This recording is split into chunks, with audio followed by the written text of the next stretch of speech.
Bonjour, c'est Roxy et voici quelques petites annonces. Je commence officiellement à faire des vidéos pour le journal du coin. Du coup, c'est une autre chaîne YouTube qui existe et ils m'ont proposé un partenariat où je vais produire une vidéo par semaine chez eux. Je trouve ça absolument super parce que je n'ai pas le temps de faire du marketing et grâce à eux, je vais pouvoir continuer à faire tout ce combat pour aider Bitcoin dans son adoption, dans les bonnes pratiques de vie privée, de gestion de clés privées, etc. chez eux également. Donc c'est quelque chose qui me convient. Il n'y a pas de changement pour cette chaîne-ci, vous vous en doutez, c'est toujours 100% de mon temps. Je dédicace à Bitcoin et ma chaîne et mon projet découvre Bitcoin. Donc ça ne change pas. Vous aurez toujours 1 à 2 vidéos par semaine dans cette chaîne. De plus, on a lancé le Facebook, ça y est. Donc je vous mets les liens en bas. C'est parfait pour le partager avec toutes ces personnes qui rentrent dans l'industrie, peut-être votre cousin, vos parents, etc. Ils ont désormais Facebook. Moi, je n'utilise pas Facebook personnellement, donc ça m'a pris du temps à le lancer, mais maintenant c'est disponible pour tout le monde. En plus de ça, la bêta de mon cours Teachable vient de sortir en français. Du coup, je vous invite à l'essayer, créer un compte et me donner des feedbacks. Pareil, c'est le lien facile qu'il faut envoyer à vos proches si jamais ils vous le demandent par rapport à Bitcoin. C'est un lien où tout est intégré directement dedans. Ils vont pouvoir créer leur plan Bitcoin épargne, que ce soit avec StackingSad, en passant par Bitpanda ou peu importe. Ils vont avoir un plan adapté. C'est vraiment un clic, une solution. C'est le plus facile pour les débutants si jamais ils veulent comprendre comment regagner leur vie privée. Du coup, je vous invite à le regarder, me donner des feedbacks et le partager. Sinon, comme j'ai dit, ça ne change rien. Merci beaucoup à vous et tout votre support permanent. Merci au Journal du Coin de me donner la possibilité du coup de partager mon travail chez eux également. Pour cette fois, exceptionnellement, il y aura également la vidéo sur cette chaîne tout de suite après. Donc vous pourrez voir un petit peu ce que je produirai là-bas. Mais sinon, ce sera toujours que là-bas et je le partagerai sur tous mes réseaux quand ça sortira 1 fois par semaine. Voilà, chez Roxy, ça avance l'aventure et c'est super. On a une très belle traction et ça fait plaisir à voir que les gens s'intéressent à Bitcoin, à la vie privée, à la souveraineté pour sortir du chaos des banques centrales. Allez, à la prochaine. Salut. Bonjour tout le monde et bienvenue dans le Journal du Coin. Je suis Roxy et aujourd'hui je vais vous parler de Laszlo Haniek, l'homme qui a acheté la pizza la plus chère du monde. Ou la moins chère?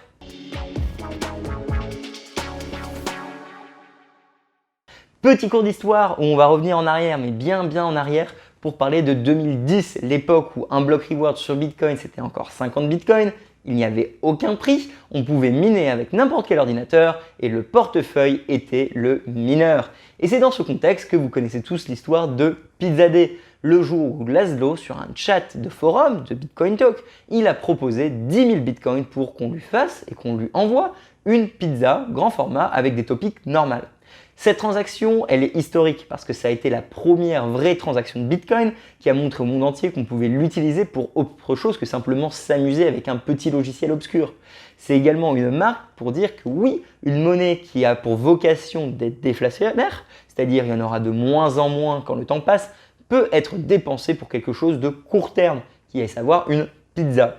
Laszlo a donc dépensé 10 000 bitcoins pour une pizza. Est-ce qu'aujourd'hui il s'en ronge les doigts? Eh bah absolument pas. Sachez d'ailleurs qu'il l'a fait plusieurs fois après et il a dépensé quasiment 30 000 bitcoins.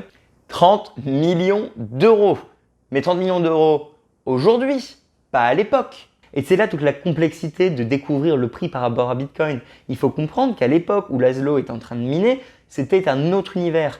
Et Laszlo, dans tout son travail pour Bitcoin, il n'a pas simplement fait ce mouvement historique de dépenser de l'argent pour une pizza, il a également révolutionné ce qu'on appelle le GPU mining.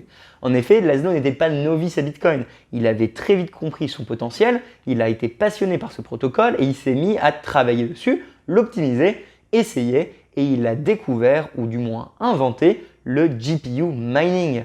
En faisant ça, il a vraiment eu un avantage considérable sur le marché des mineurs. Il faut comprendre que quand on parle de minage, il y a une optimisation qui peut être faite pour avoir un avantage compétitif. Et cette optimisation, elle est extrêmement compliquée de nos jours. Simplement parce que l'industrie est mature, les technologies vont avancer très vite, tout le monde a les mêmes techniques et c'est vraiment le prix de l'électricité et l'appareil qui joue le plus. À l'époque, c'était pas du tout comme ça. Et Laszlo, ce qu'il a fait, c'est qu'il a réussi à tellement optimiser qu'il a pu prendre un avantage compétitif absolu et obtenir jusqu'à 80% du hash rate de Bitcoin. Pour faire simple, parce que vous connaissez peut-être l'attaque à 51%, on peut faire une attaque à 51% si on a au-dessus de 51% du hash rate. Laszlo, il en avait 80%. Et ce n'était pas un problème parce que le protocole était tellement petit qu'il n'y avait rien à voler, il n'y avait pas de valeur. Qu'est-ce qu'il aurait fait à renvoyer ces bitcoins et détruire le blockchain Bitcoin à cette époque? Et c'est vraiment ça qui est incroyable, c'est se dire qu'aujourd'hui, quelqu'un qui a 80% du hash rate détruirait Bitcoin. On va être assez cash, en n'importe quel blockchain, si quelqu'un a plus de 80% du hash rate, on peut très bien considérer que ce blockchain ne sert plus à rien, on le jette à la poubelle et on passe au suivant. Et pourtant, à l'époque, on a continué à travailler sur Bitcoin.